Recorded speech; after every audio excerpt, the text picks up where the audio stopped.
थोड़ी दूरी पर विवेक खड़ा सब सुन रहा था। उसने मन ही मन कहा, ससुर, नंदू हमारी थी, हमारी है और हमारी ही रहेगी। आज 1 लाख रुपए उसकी बिंदु माँ को दूंगा और फिर उसी से ब्याह रचाऊंगा। तू कुछ भी कर ले। इतना कहकर विवेक क्लासरूम की तरफ बढ़ गया। केवल कब से नंदिनी का इंतजार कर रहा था, पर आज जैसे उसका इंतजार खत्म ही नहीं हो रहा था। अब आगे। नील मुस्कुराते हुए बोला, आओ नंदिनी, तुम्हें दिखाता हूं हमारी हवेली का असली रूप। यह सिर्फ ईंट पत्थर की दीवार नहीं है, इसमें हमारे पूरे खानदान की सांसें बसती हैं। वह हवेली के आंगन में चलता गया। ऊंची ऊंची छतें, पुराने लकड़ी के झरोखे, दीवारों पर पीतल के दिए। देखो, ये दरवाजा, ये वही है जिसे मेरे दादा ने अपने हाथों से तराशा था। जब मैं छोटा था, रोज इसी के पीछे छुपकर अपनी माँ को डराता था। उसने हंसते हुए कहा। नंदिनी की नजरें हवेली की खूबसूरती पर ठहर गईं। कहीं दीवारों पर पुराने फोटो लटके थे तो कहीं फूलों की महक बिखरी थी। नील धीरे से बोला, यह हवेली 100 साल पुरानी है। हर दीवार, हर कोना कोई न कोई कहानी कहता है।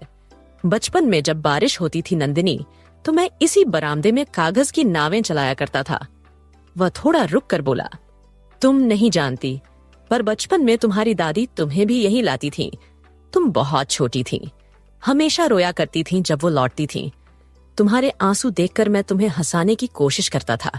याद है, एक बार तुमने मेरी पतंग फाड़ दी थी और फिर डर कर पेड़ के पीछे छिप गई थी।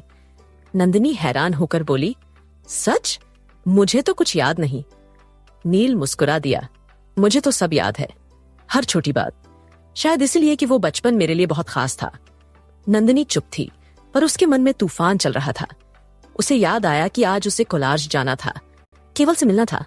उसका दिल कह रहा था, बस थोड़ी देर और, फिर निकल जाऊंगी। पर नील की बातें, उसका अपनापन और हवेली की पुरानी खुशबू, सब उसे कहीं न कहीं रोक रहे थे। नील ने हवेली के पिछवाड़े की तरफ इशारा किया, चलो, मैं तुम्हें अपना पसंदीदा जगह दिखाता हूँ। वहां खुला मैदान था, चारों तरफ पेड़ों की ठंडी छाया, हल्की हल्की मिट्टी की खुशबू और एक कोने में पुराना झूला। नील बोला, यह वही जगह है जहां मैं घंटों खेला करता था। यहाँ के हर पेड़ से मेरा रिश्ता है। देखो, वह नीम का पेड़, उसी के नीचे तुमने बचपन में रेत का घर बनाया था। नंदिनी के होठों पर हल्की सी मुस्कान आई। शायद कुछ कुछ याद आ रहा है।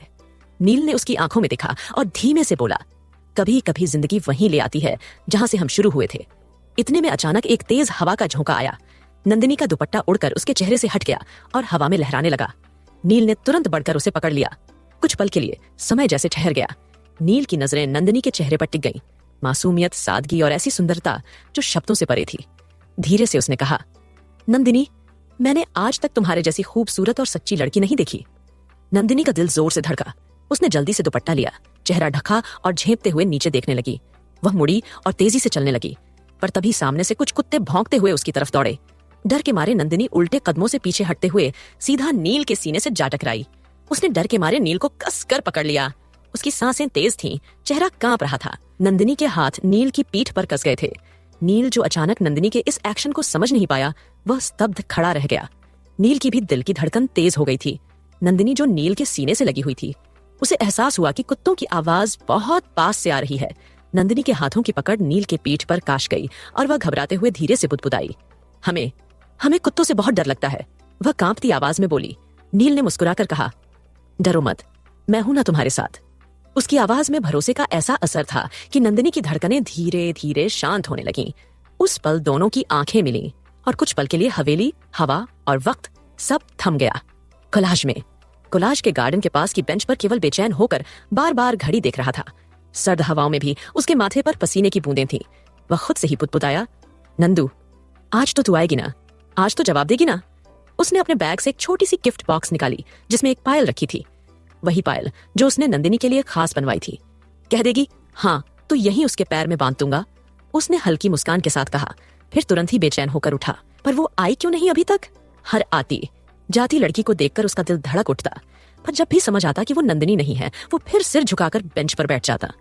फुलवा का लेक्चर खत्म हो गया था और वह गार्डन एरिया में आई तो केवल झट से दौड़कर उसके पास पहुंचा। फुलवा, नंदू कहाँ है? बोलना, आई क्या? फुलवा मुस्कुराई। थोड़ा सब्र रखो, आ जाएगी। आज वो कुछ जरूरी काम से गई है, लेकिन आएगी जरूर। उसने मुझसे कहा था कि वह आएगी जरूर चाहे जो हो जाए। तो थोड़ा सब्र कर लो, आती होगी। केवल के चेहरे पर फिर वही मासूम मुस्कान लौट आई। उसने आसमान की ओर देखा और धीरे से कहा, जल्दी आजा नंदू, आज तेरा जवाब मेरे दिल की धड़कनें रोक देगा या फिर बढ़ा देगा।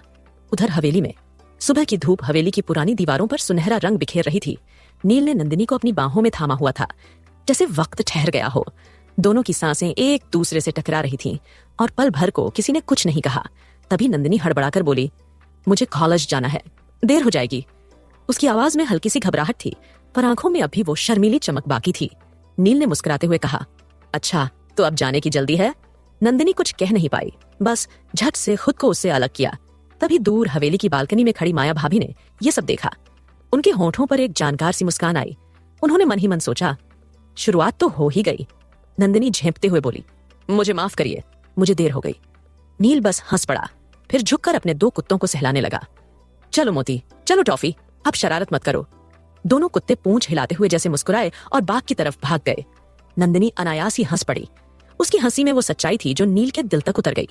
फिर वह धीरे धीरे हवेली के अंदर गई। दादी कलावती पहले से ही बैठी थी। दादी, मैं कॉलेज जा रही हूँ, उसने जल्दी में कहा। कलावती ने तुरंत टोका, अकेले क्यों जाएगी? नील है ना, वो छोड़ देगा। नंदिनी चौंक गई। नहीं दादी, रहने दीजिए, मैं खुद चली जाऊंगी। पर कलावती की आवाज में अब प्यार के साथ जिद थी। नहीं बिटिया, अकेली नहीं, नील तुम्हें छोड़ देगा। नील को यह सुनकर जैसे भीतर से खुशी की लहर दौड़ गई।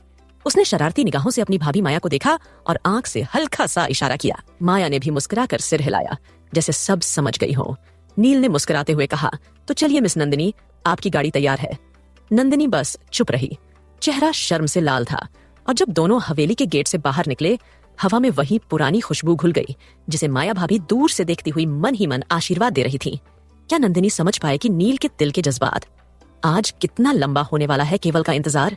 जानने के लिए पढ़ते रहिए मेरी स्टोरी ब्रोकन लव। अगर आप नील, नंदिनी और केवल को देखना चाहते हैं तो मेरे इंस्टाग्राम पर जाकर देख सकते हैं और मुझे फॉलो कीजिए।